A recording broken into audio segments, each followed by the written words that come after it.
சுப்பிரமணியர் ஞானம் 200. பாடல் 17. அடைத்திடவே சிலம்பொலியும் கேட்டேன் ஞானம்.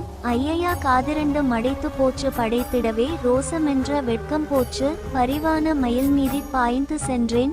வடைத்திடவே வாசியின்மேற் சொக்கிக் கொண்டேன். வைரமங்கே இருக்கின்ற வகையுங்கண்டேன். முடைத்திடவே மும்மூலம் கொண்டதாலே முருகனென்று எந்தனுக்கு பேருமாச்சு. இதன் பொருள், தொடர்ச்சியான தியானத்தில் காதுகள் இரண்டும் அடைபட்டு போயின. அப்போது சிலம்பொலியையும் நான் கேட்டேன். படைத்தலால் ஏற்பட்ட ரோஷம், ஆணவம் என்ற வெட்கம் நீங்கியது. அருமையான மயில் மீது பாய்ந்து சென்றேன்.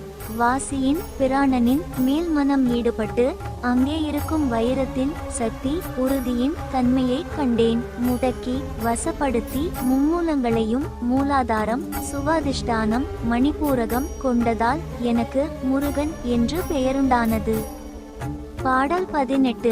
பேராகி யூராகி பெரிதுமானேன் பேசாத வஸ்துவென்று பேருங்கொண்டேன். ஆராகி யரூபவொரு வெளியுமானேன் அழியாத வஸ்துவென்று அருளும் பெற்றேன்.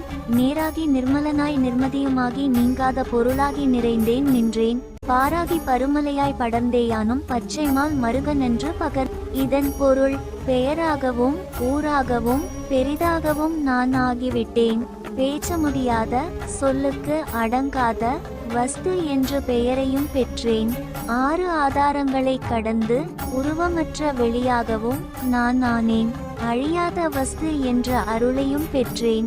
நேர்மையாகி மாசற்றவனாகி மன தெளிவுடையவனாகி நீங்காத பொருளாக எங்கும் நிறைந்து நின்றேன். பூவுலகமாகவும் பெரிய மலையாகவும் பரவி நின்றாலும் பச்சை நிறத்தையுடைய திருமாலின் மருமகன் என்று என்னை சொன்னார்கள்.